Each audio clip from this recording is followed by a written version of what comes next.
Esto es Encuentros con la Historia.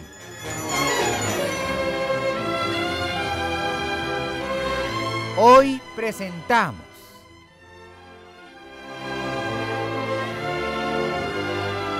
el capítulo 19 de la serie, El Imperio.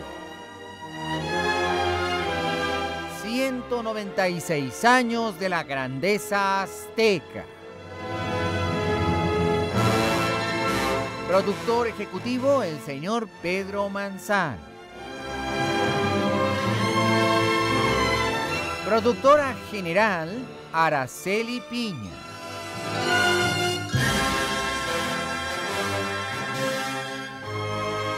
Responsable de la operación técnica, la ambientación, los efectos físicos y los efectos especiales, don Jorge Alonso.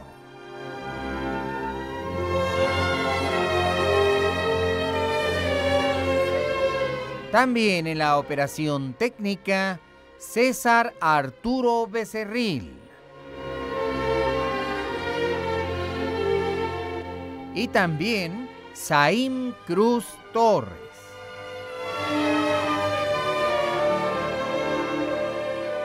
Responsable de la investigación histórica, de la investigación musical y de la musicalización, el señor Felipe Saldívar. Y todos bajo la dirección de tu amigo, el doctor Pepe Cruz, responsable de la creación y de la redacción del libro histórico. Esta es una presentación especial de Radio Centro 1030, calidad en tu vida, para la cultura de los mexicanos.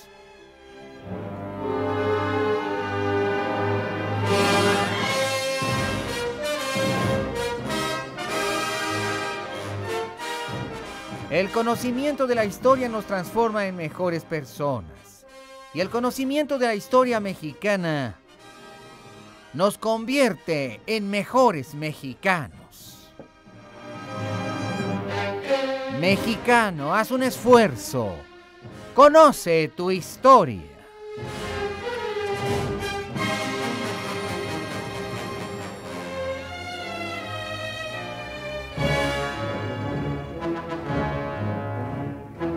Corría el año 1485 y era la plenitud del verano.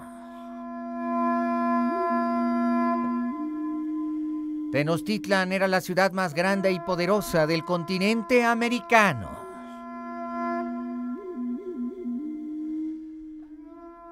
Sus casi 500,000 habitantes la convertían también en la ciudad más habitada.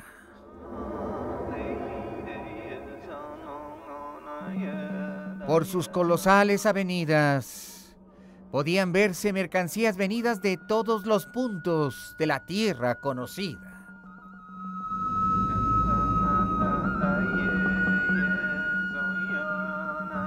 Grandes personajes venidos de todas partes, de más de 500 ciudades, algunos de ellos a más de 2 meses de viaje.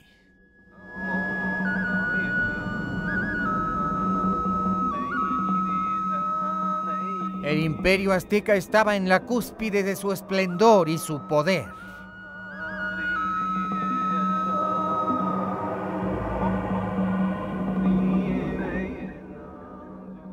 Justamente en el mes de julio de aquel año, cuando en la ciudad caían enormes chaparrones y se escuchaba el canto de los jaguares rugir en lo alto del cielo, en la forma del rayo tempestuoso, es que llegó información estratégica para el emperador. Y mientras que llovía copiosamente, y se escuchaba la descarga del rayo. Dentro del gran palacio del emperador se reunía el Consejo Militar del Imperio. No cesaba de llover.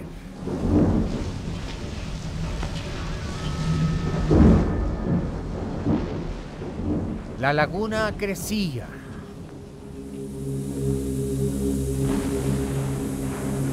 Los informes eran contundentes. Había corrido el rumor en todo el imperio que al supremo señor de Anáhuac, Tizoc,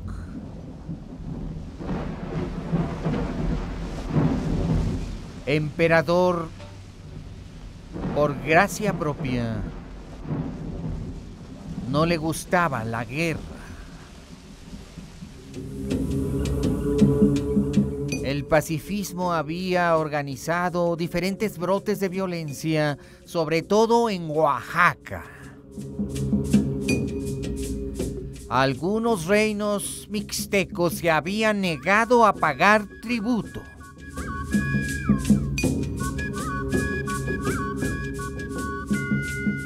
Inclusive, por aquella ruta comercial tan estratégica por donde venía el codiciado cacao del Soconusco, había habido ataques a los recaudadores imperiales.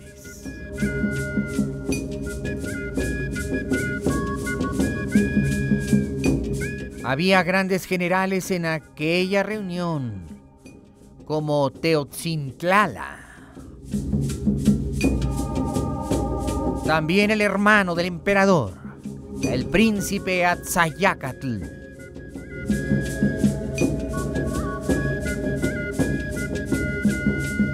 Las revueltas de los reinos mixtecos eran constantes. 4 de ellos se habían negado al pago del tributo. Ante aquellas circunstancias, el imperio no podía ser tolerante. Había que disponer un ejército. Los generales explicaban al emperador la prioridad de crear un gran fuerte militar. Los sabios Tlamatinime, que habían sido llamados expertos en geografía para asesorar los movimientos de la guerra, señalaron al emperador en sus mapas la topografía de diferentes sitios de aquellas comarcas. En medio de la Sierra Mixteca, en los altos y planos valles, podía situarse una nueva población azteca y una gran fortaleza militar que resguardara el camino de Huaxcayac, nombre que los aztecas daban a Oaxaca.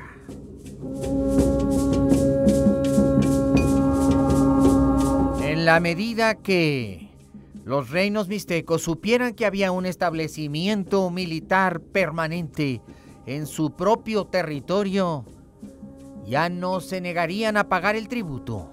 Tampoco asaltarían a los Poxteca, que traían el comercio del cacao de distantes tierras. Pero había que aprovechar la oportunidad para dar un grave escarmiento a los mixtecos, para que no volvieran a rebelarse jamás.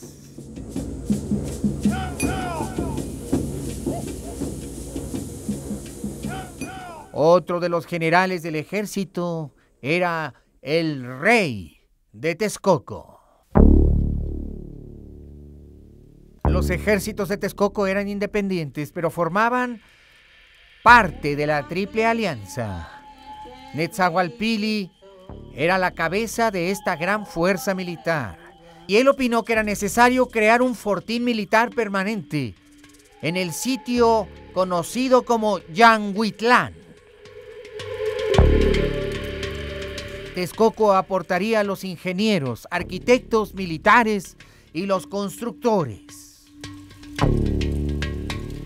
Serían solamente los técnicos, ya que la mano de obra local serviría en el proceso de albañilería.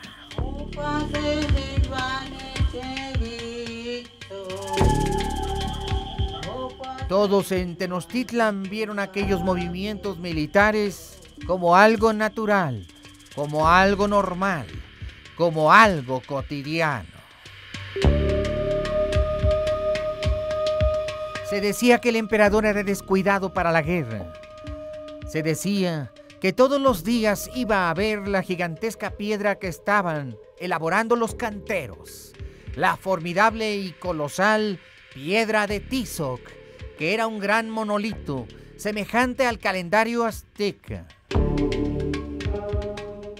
Ponía mucho empeño en que la ciudad fuera bella y estuviera limpia, hubiera flores, parques y jardines, pero los militares consideraban que el emperador no ponía empeño suficiente en esos deberes, y en efecto lo había hecho. Dejó que su hermano Ahuizotl se encargara por completo de la campaña militar, de los preparativos y de la organización. Pero el emperador no manifestaba mucho interés por asistir al campo de batalla. Esto era intolerable, pero también era inusitado. Se consideraba un gran desaire al ejército. Los chismes y las habladurías pronto aparecieron entre los diferentes generales y jefes del ejército. También entre los aliados, los capitanes y los virreyes.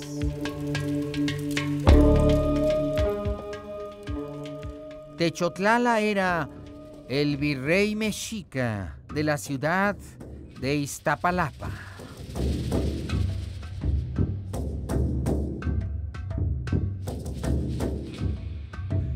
Maxtlatona era el capitán general y el virrey de la ciudad de Chalco.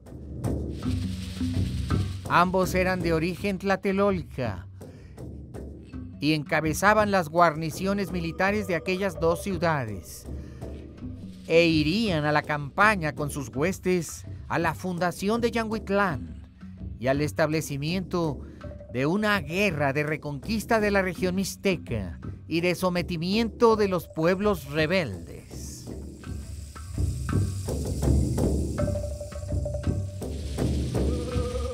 Pero Techotlala y Maxtlatona conspiraban en secreto y se reunían en el Tecpan de Iztapalapa. Consideraban que Tizoc no tenía los aprestos guerreros y militares de un verdadero emperador mexica. Bien sea por ser cobarde, bien sea por ser cojo, bien sea por ser de ánimo y temperamento pusilánime. Ellos no lo consideraban un sabio, más interesado en los asuntos intelectuales que en los militares, sino que lo consideraban realmente un cobarde y un mal líder para el ejército aliado. En secreto conspiraban, temerosos de ser descubiertos. Pero ellos solo eran la muestra de un descontento general.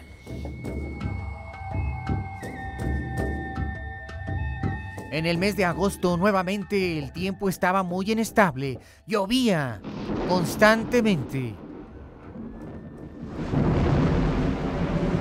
Los temporales eran casi permanentes. El rugido del rayo se escuchaba y los tlaloques dejaban desde el cielo caer sus gigantescos tinajos de barro llenos de agua. Eran los portadores del agua, los creadores de la lluvia. Eran los sirvientes del señor Tlaloc.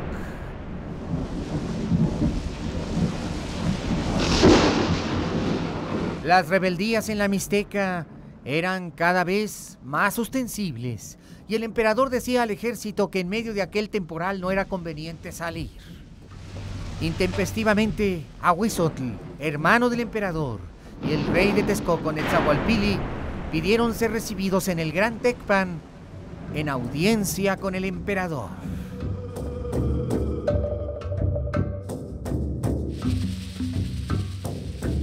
Netzahualpili decía a su soberano: Señor, mi gran señor, a pesar de los temporales y de que estamos en plena época de lluvias, yo considero que no es adecuado retrasar la salida del ejército imperial, ya que la rebeldía en la Mixteca crece y entre nuestros soldados la inconformidad aumenta. Ellos quieren ir a pelear. ¿Por qué los detienes, mi señor?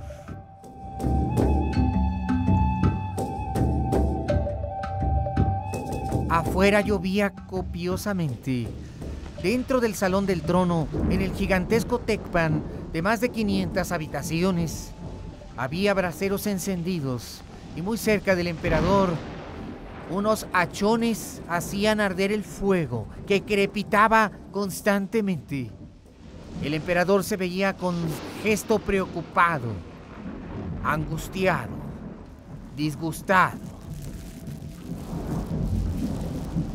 Pero Tizoc era incapaz de maltratar a sus cortesanos o a sus consejeros. Escuchaba pacientemente. Estaban ahí varios príncipes y generales, entre ellos su hermano Ahuizotl.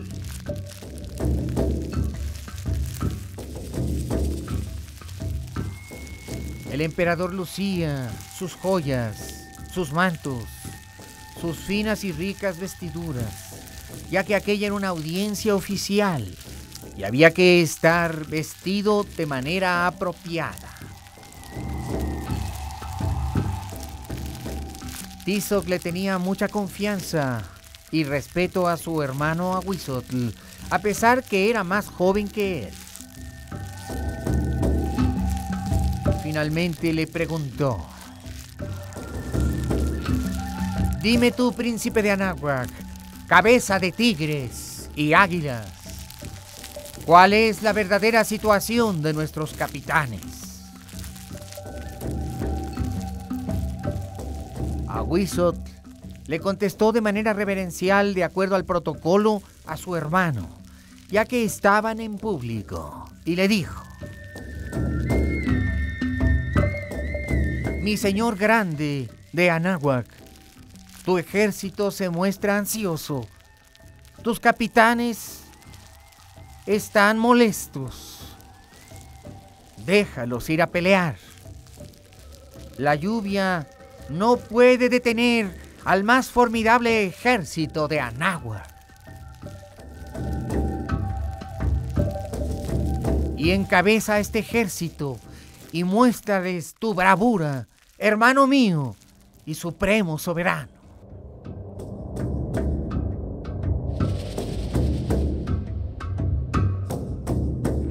Tizoc respondió: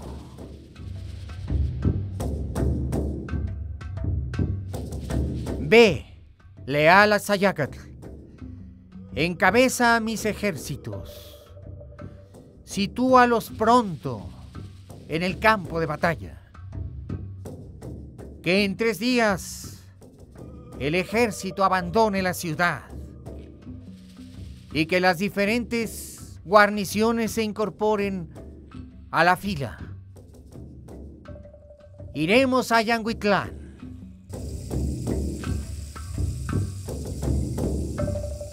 Tizoc no era partidario de la milicia. Iba muy a su pesar, pero iría. Y no era que el emperador fuera un cobarde, sino que su mente estaba en otros asuntos. Él estaba interesado más en la educación y en las leyes y en el buen gobierno. Pero muchos confundían estas actitudes con rasgos pusilánimes. Vamos a mensajes.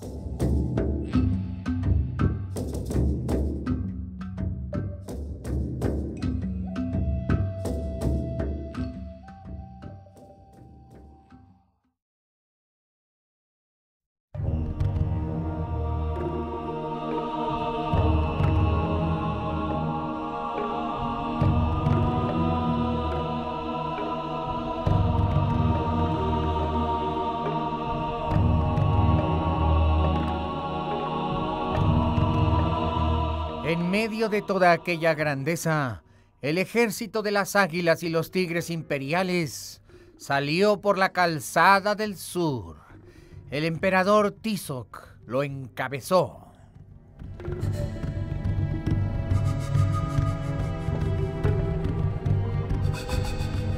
Había miles observando el paso de tan colosal ejército.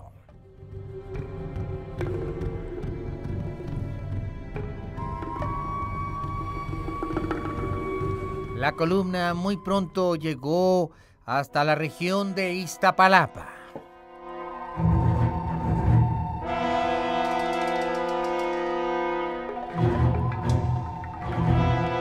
Entre 18 y 20,000 hombres encabezaban aquella gigantesca columna.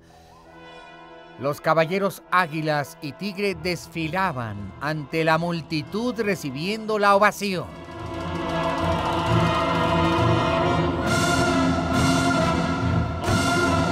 Nuevamente la marcha triunfal, los músicos y los sacerdotes. Los tamemes, los adivinos, médicos, ticli y curanderos.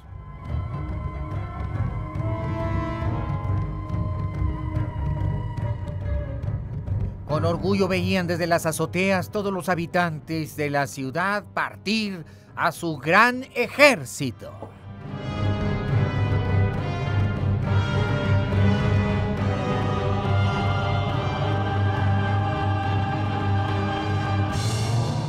Y muy pronto se internaron por aquella vía que les llevaba a Yanguitlán.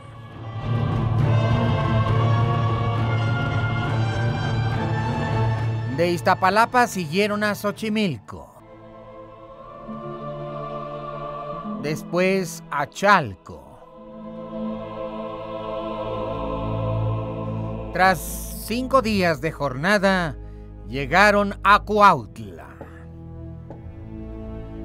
Un destacamento militar proveniente de Huastepec y Cuauhnáhuac se les unió.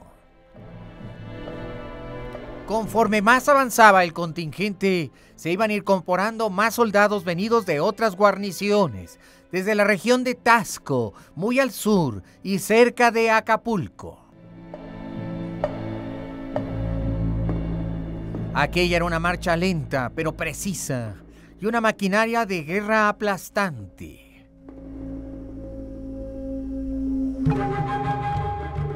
Por varios días, el ejército acampó en Izúcar y en Acatlán.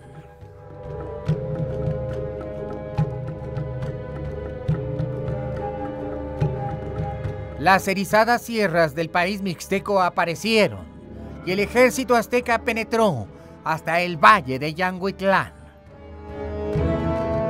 Los enfrentamientos fueron apenas escaramuzas.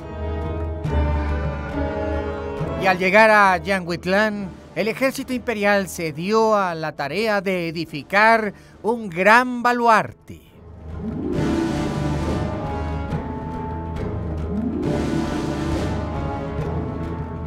Los aztecas eran diestros en edificar muros, castillos y fortalezas, como la que se construía en la zona de Xolotl, que estaría hoy al sur de la Ciudad de México.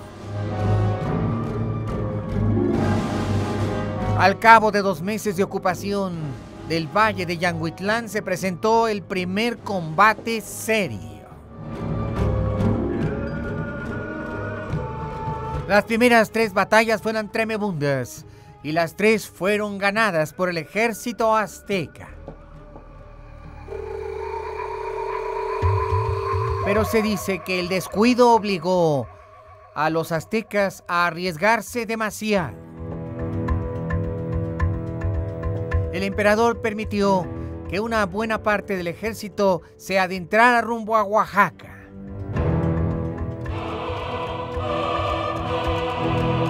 Ahí fueron sorprendidos por fuerzas mixtecas superiores en número. La batalla fue desigual.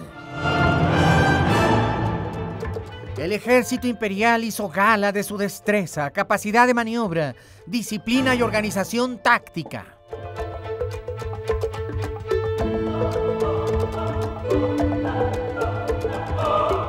Pero la estrategia de campaña fue incorrecta. Y el emperador irresponsablemente no estaba presente.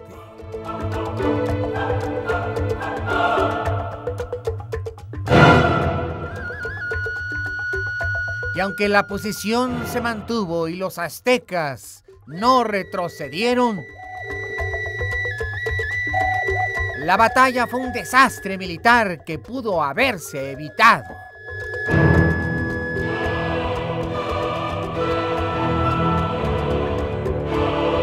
Los capitanes decían, el emperador ha sido descuidado. Su indiferencia hacia la guerra es la causa.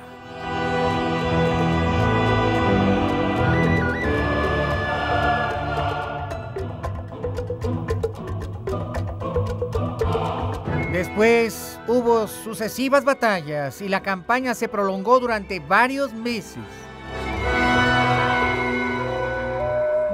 Pero aquello ya era intolerable para los capitanes mexicas. La guerra no era el fuerte del emperador, y con un líder así, ¿cuál sería su destino? Las conspiraciones aumentaron.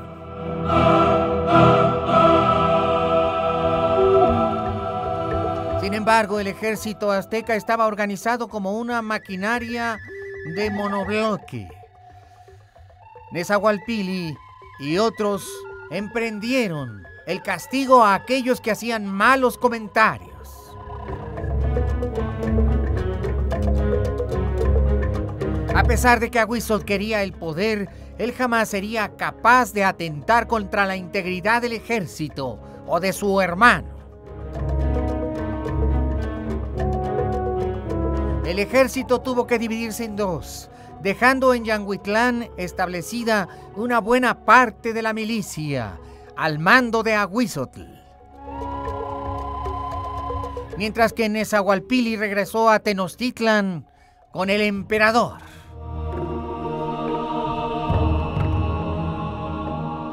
El balance de la campaña era humillante para el imperio. La cantidad de cautivos mixtecos simbólica. El descontento entre la nobleza y los poztecas evidente. El emperador tendría problemas si no era contundente y sometía a los mixtecos en poco tiempo. Se dudaba de su autoridad.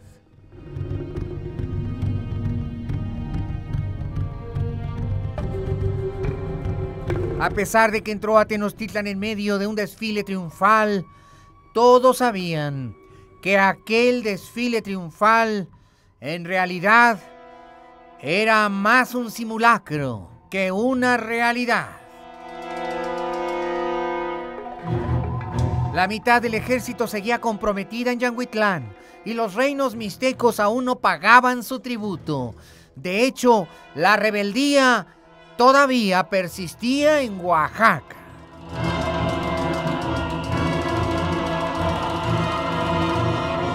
Sombrío y lleno de tristeza, el emperador entró al Tecpan.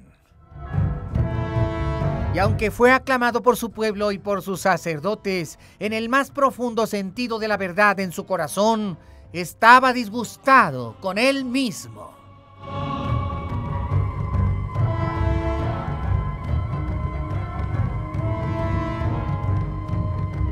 Él había venido a Tenochtitlan a movilizar a una mayor parte del ejército para volver a Oaxaca.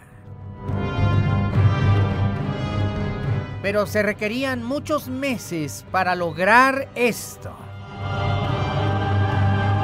Fueron meses terribles de rumores constantes.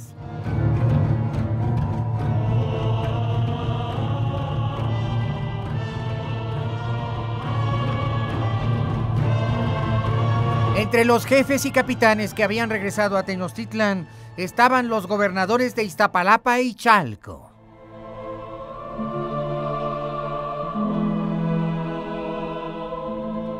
Techotlala de Iztapalapa y Maxtlatona de Chalco. Ellos encabezaban una conspiración cuyo objetivo era deshacerse del emperador.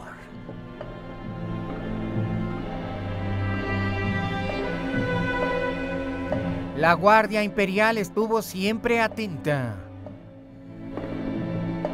Y Nezahualpilli había creado un servicio de inteligencia formado por más de 200 espías.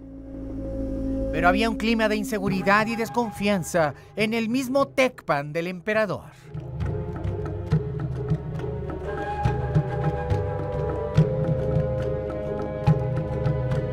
Para colmo, Ahuizotl estaba lejos, en Oaxaca.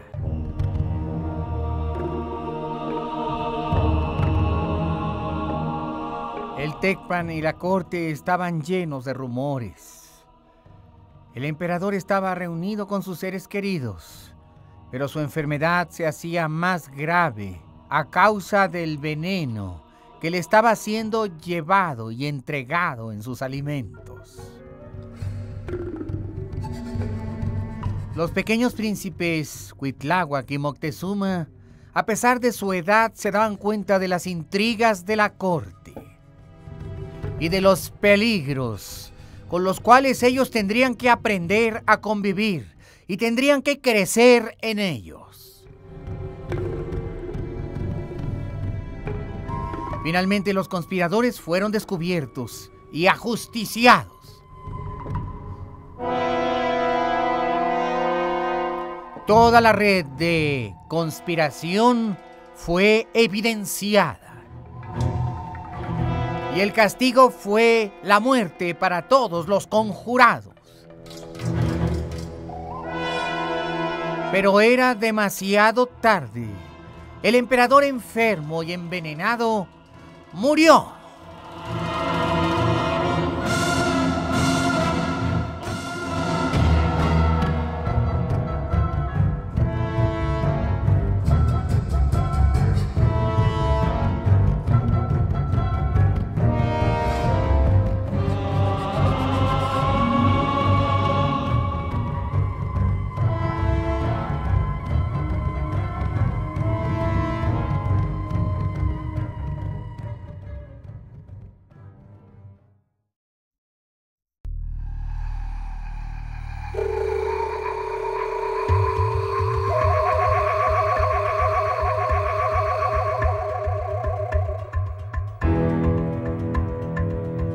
Todo Anáhuac enmudecía en medio de su dolor.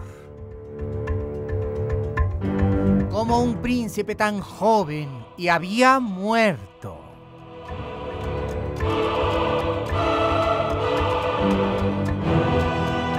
Apenas 5 años había estado Tizoc en el trono.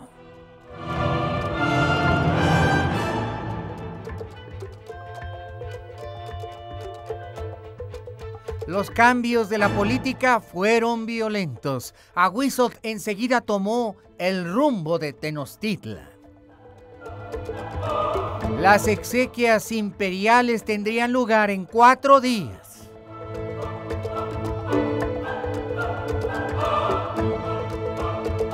Toda la nación estaba revuelta y azorada. Solamente los principales conocían de los rumores y de los hechos. Solamente unos cuantos estaban enterados de la realidad. Para el resto de la gente, el emperador había muerto por causa de una enfermedad.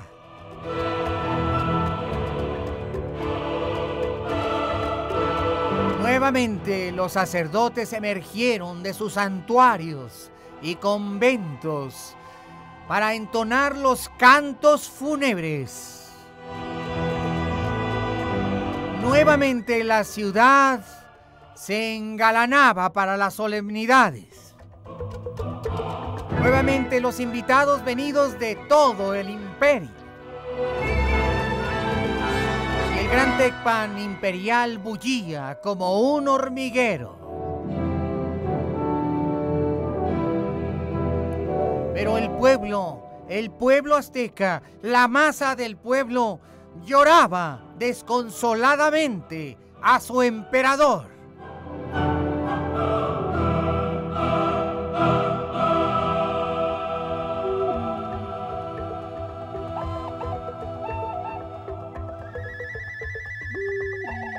Ahuizotl llegó para ocupar su lugar al lado del emperador muerto.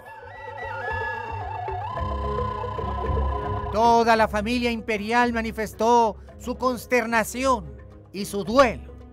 Más de 300 conspiradores fueron ajusticiados. Ahora él tomaría el mando. Todos lo sabían. Él sería el designado. ¿Quién más que él tendría méritos en la guerra? ¿Quién más que él tenía linaje? ¿No era acaso el hermano de los dos emperadores anteriores? ¿No descendía él directamente de Huitzilihuitl?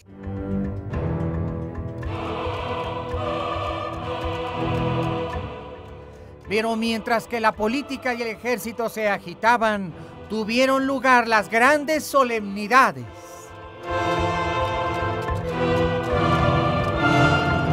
Y el llamado del caracol se oyó.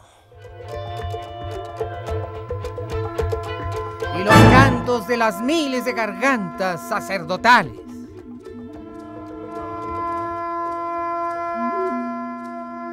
Lo mismo hombres que mujeres, se cantó y se danzó y se oró para que el señor Mictlantecutli y la señora Mictlancíhuatl y el padre Tonatiuh, el dios Huitzilopochtli, aquel por quien se vive, recibiera en el elevadísimo reino del sol al amado príncipe azteca, al amado Tlatoani, cuya alma emergería y ascendería hasta el lugar de los llamados y los elegidos.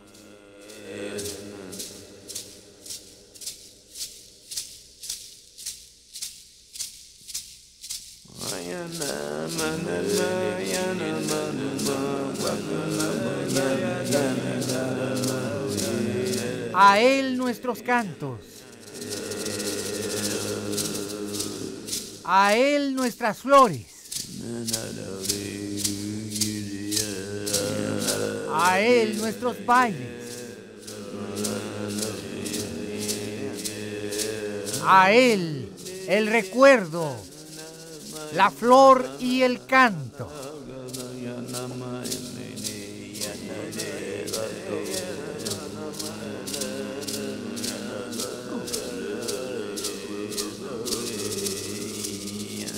Transcurridos los 4 días, finalmente,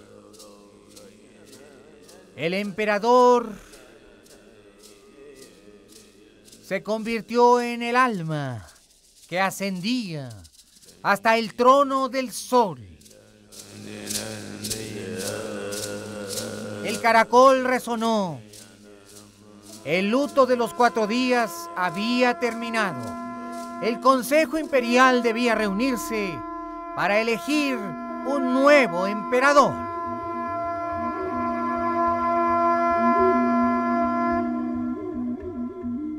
Y nuevamente se vinieron venir de todos los puntos cardinales aquellos hombres que integraban el Gran Consejo Imperial.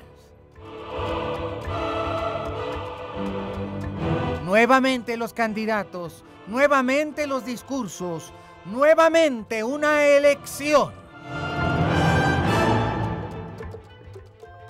Pero en las mentes y en los rostros había un solo nombre capaz de convencerles a todos.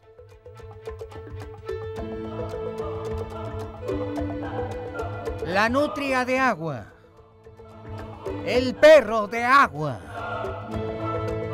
el monstruo feroz, el valiente capitán Ahuizotl, Ahuizotl, Ahuizotl. Y aquel hombre tan joven que siempre había querido gobernar los destinos de Anáhuac, para a sangre y fuego hacer conquista, resultó electo.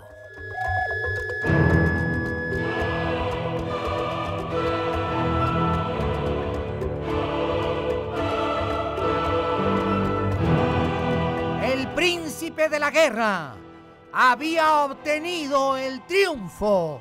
Ahora sí, la guerra para los aztecas sería el fundamento de un imperio.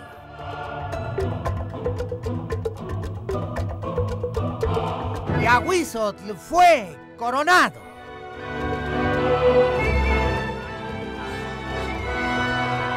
Y en su precoronación él dijo: conquistaré los 4 rumbos de la tierra.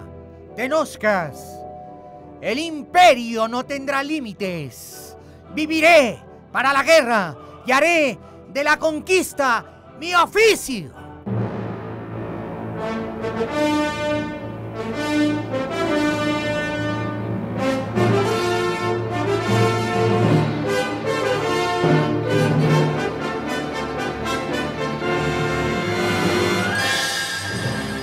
Gracias por haber estado con nosotros en el capítulo 19 de la serie El Imperio, 196 años de la grandeza azteca.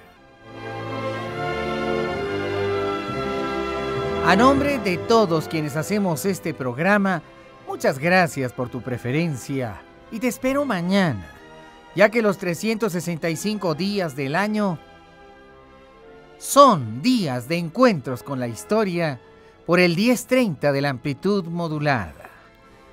Recuerda, el conocimiento de la historia nos hace mejores personas. Y el conocimiento de la historia mexicana, mejores mexicanos. Hasta mañana, en que nuevamente estaremos contigo.